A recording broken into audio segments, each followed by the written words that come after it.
Ternyata saya dituduh menerima aliran dana terpidana korupsi sebesar 100 juta. Dan saat itu kalau saya dikasih uang 100 juta dalam kapasitas sebagai apa? Saya rakyat biasa, hanya pendakwah. Tapi mohon maaf, bisa jadi saya lupa. Nah, bisa jadi lupa. Aneh nggak sih kalau ada orang yang ngasih uang ke kita 100 juta terus kita lupa? Wah, kaget. Kaget. Terima kasih atas dukungannya sehingga membuat channel ini masih bisa bertahan di sosial media sampai sekarang. Bagi siapapun yang ingin berpartisipasi agar channel ini terus bertahan di sosial media, mendukung dakwah kami di sosial media, silakan scan kris yang ada di layar. Semoga Allah membalas dengan rezeki yang lebih besar lagi, semoga menjadi pahala jariah. Assalamualaikum warahmatullahi wabarakatuh. Akhirnya Gus Miftah klarifikasi mengenai dirinya yang diduga menerima uang 100 juta dari hasil korupsi jalur ganda kereta api Semarang Solo yang disingkat JGSS. Nama Gus Miftah disebut-sebut dalam persidangan kasus korupsi tersebut, dan salah satu tersangka yang bernama Pak Diki Martin membenarkan bahwa Gus Miftah menerima uang sebesar 100 juta. Namun hal ini diklarifikasi oleh Gus Miftah bahwa dirinya katanya tidak menerima uang 100 juta dari Pak Diki Martin. Bahkan katanya Gus Miftah ini nggak kenal sama Pak Diki Martin. Coba kita lihat dulu videonya ya. Begitu saya lihat itu di TikTok, bawahnya ada nama Gus Miftah disebut di sidang korupsi Bupati Sadewo. Kaget saya. Apa ini aku ngono? Ternyata saya dituduh menerima aliran dana terpidana korupsi sebesar 100 juta. Kejadiannya kapan kalau delok? Tahun 2022. 2022. Aku mikir, namanya siapa terpidananya itu? Diki Martin. Saya tanya sama istri saya, Bun, pernah ada tamu namanya Diki Martin apa enggak? Enggak ngerti, bah. Apa, kenal enggak? Iki sopo, saya juga enggak paham ini siapa. Nah, jadi kuncinya tuh ada di Pak Diki Martin yang juga merupakan salah satu tersangka ya, selain Pak Sudewo yang Bupati Pati ya, mantan Bupati Pati juga tersangka. Nah, kalau Pak Diki Martin ini bisa membuktikan bahwa Gus Miftah juga menerima uang 100 juta bahkan andil dalam proses korupsi tersebut, ya harusnya sih kena nih. Tapi Gus Miftah kan ngakunya nggak kenal ya sama Pak Diki Martin itu. Kita lanjutkan lagi videonya. Apa, kenal enggak? Iki sopo, saya juga enggak paham ini siapa. Makanya sekarang begini, kejadian tahun 2022 dengan yang bersangkutan saya tidak kenal.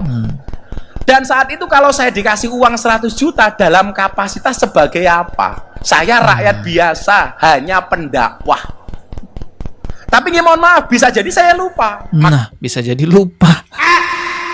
Aneh nggak sih kalau ada orang yang ngasih uang ke kita 100 juta terus kita lupa? Kan saya sampaikan, namun toh demikian, walaupun saya merasa nggak kenal, namun toh demikian, kalau seandainya yang bersangkutan pernah ketemu saya, atau pernah ngundang ngaji saya, atau pernah mengundang saya sebagai narasumber di mana saja, atau mungkin barangkali pernah datang ke pondok, sowan, kemudian karenanya memberikan sesuatu kepada saya menurut pengakuannya, seandainya saya lupa dengan itu, maka hari ini 100 juta pun akan langsung saya kembalikan. Ya memang harus, kalau memang beneran ada uang yang masuk di sana, yaitu uang korupsi, ya harus dikembalikan berapapun jumlahnya ya, karena itu bukan hak Anda. Tak ngedol gelangi bunda. Saya nggak kenal, tapi kan bisa jadi saya lupa. Bisa jadi lupa. Kan namanya pondok, Pak Danrem, Pak Kabinda. Datang ke pondok, Gus, kula nitip ke pondok umpamane. Ini coba teman-teman yang pengelola pondok pesantren yang nonton video ini, emang bisa jadi lupa nggak sih kalau ada orang yang ngasih uang 100 juta ke pondok pesantren? Kan biasanya tercatat gitu. Kalau nggak ada ya berarti memang nggak ada. Tapi kalau ada ya berarti ada di catatannya. Ya coba aja dicek itu di catatan penerimaan dananya Gus Miftah gitu kan, bisa jadi ada di situ juga kan. Saya nggak tahu itu. Tapi seingat saya nggak kenal namanya Diki Martin, dan saya nggak tahu kalau saya dikasih.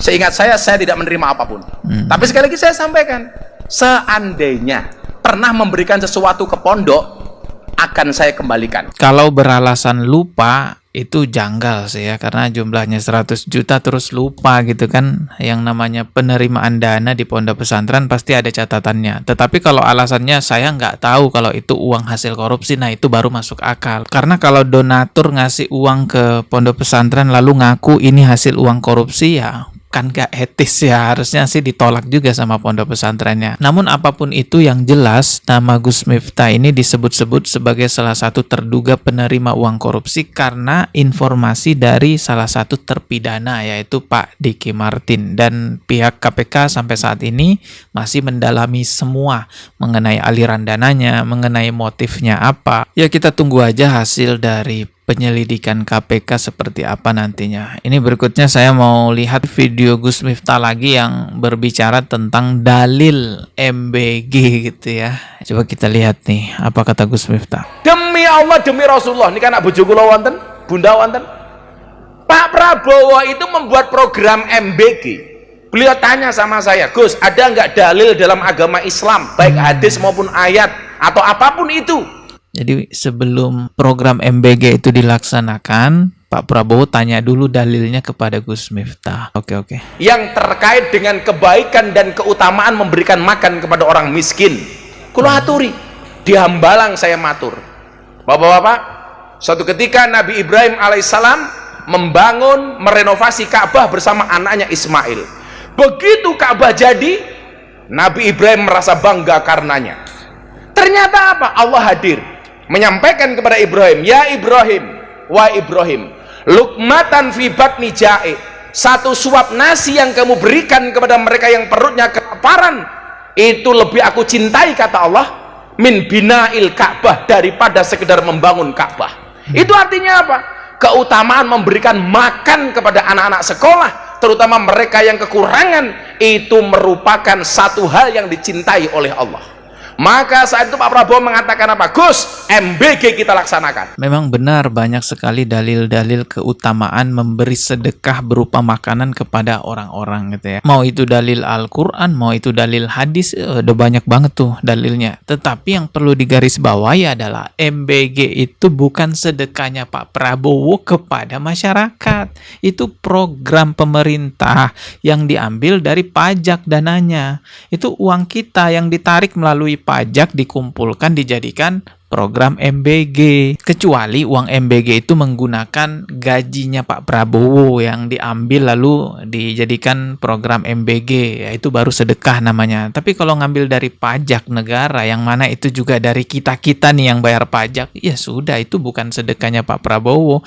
Dan bahkan nggak cocok dikatakan gratisan, karena faktanya itu bukan gratisan. Mulai dari pejabatnya, vendornya, dapat semua itu keuntungan. Tahu nggak vendor MBG itu dapat berapa per hari? 6 juta itu per hari. Jadi mereka bukan relawan gratisan. Nggak ada yang gratisan di MBG ini, ya bayar semuanya. Belum lagi kita bicara masalah kasus-kasus korupsinya, itu banyak banget ngabisin uang negara ya kan. Makanya sekarang penarikan pajak itu ketat banget kan. Anda lihat di beberapa daerah di Indonesia, bahkan di pom bensin pun motor yang telat pajak dikejar itu, disuruh bayar pajak. Kendaraan-kendaraan yang parkir di mall, parkir di tempat-tempat perbelanjaan itu ditempelin stiker agar diingatkan bayar pajak. Ya sampai segitunya negara kita butuh uang gitu kan. Selain karena utang negara kita yang semakin banyak, ya karena negara kita juga butuh uang yang banyak untuk MBG gitu ya. Dan pendapatan terbesar negara itu ya dari pajak. Ya makanya ya pajak sekarang benar-benar dikuras, ditariklah kepada masyarakat.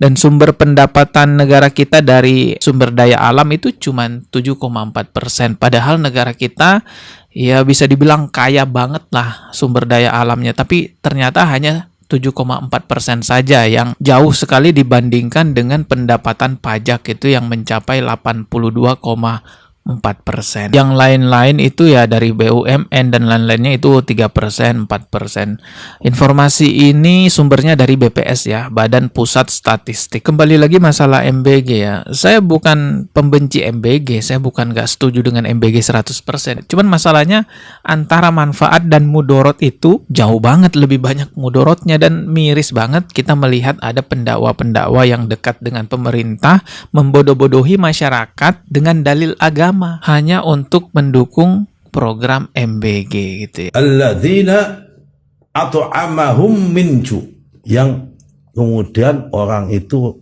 yang ngasih makan kepada orang-orang sehingga terbebas dari rasa kelaparan. Itu kan alladzi at'ama min ju' kan berarti MBG. Dalil dan argumentasi bahwa makan bergizi gratis ini sudah tertuang dalam Al-Quran surat Al-Baqarah ayat 168. Ya ayuhan nasu kulu mimma fil ardi halalan thayyiban. Wahai manusia-manusia, kalianlah makan dengan halal dan Oke, kita ketemu lagi di video berikutnya. Subscribe dan juga loncengnya ditekan sebagai notifikasi. Wassalamualaikum warahmatullahi wabarakatuh.